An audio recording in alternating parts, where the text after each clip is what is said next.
এসে গেল মধু, সুন্দরবনের খাঁটি মধু। কেউ ভেজাল প্রমাণ করতে পারলে পুরস্কৃত করা হবে। বন্ধুরা, সাহায্যরাত ফাউন্ডেশনের পক্ষ থেকে সবাইকে শুভেচ্ছা ও স্বাগতম। এবং সাহায্যরাত ফাউন্ডেশন কর্তৃক পরিচালিত প্রবাসীদের বন্ধু পরিবারের পক্ষ থেকে জানাচ্ছি আন্তরিক শুভেচ্ছা ও মোবারকবাদ।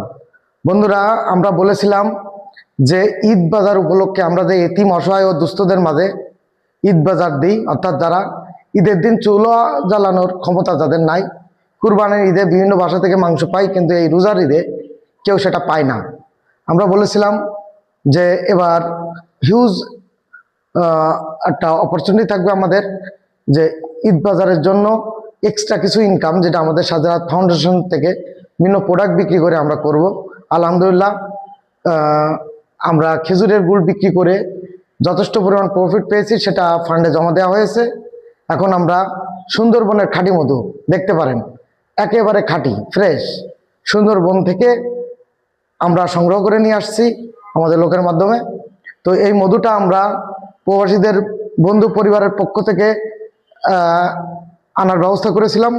তো সাহায্যরাত ফাউন্ডেশনের জন্য আপনারা যারা সাহায্যরাত ফাউন্ডেশনের গর্বিত মেম্বার আছেন, সদস্য আছেন, ডোনার আছেন, তারা এটা সরাসরি অফিসে এসে নিতে পারবেন। এই মধুটা আমরা 1 কেজি এবং আরেকটা হাফ কেজি দুইটা জারে রাখছি।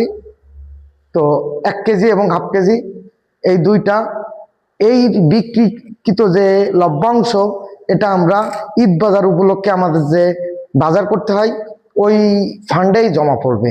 অর্থাৎ একই সাথে আপনি মধু খাচ্ছেন কম দামে এবং কোনো ভেজাল মুক্ত, কোনো ভেজাল নাই, ফ্রেশ একেবারে চাক ভেঙ্গে চাক থেকে মধুরা সরবরাহ করা সুন্দরবন থেকে। এবং এই মধুতে আপনার কেউ যদি নকল প্রমাণ করতে পারেন তাকে পুরস্কৃত করা হবে।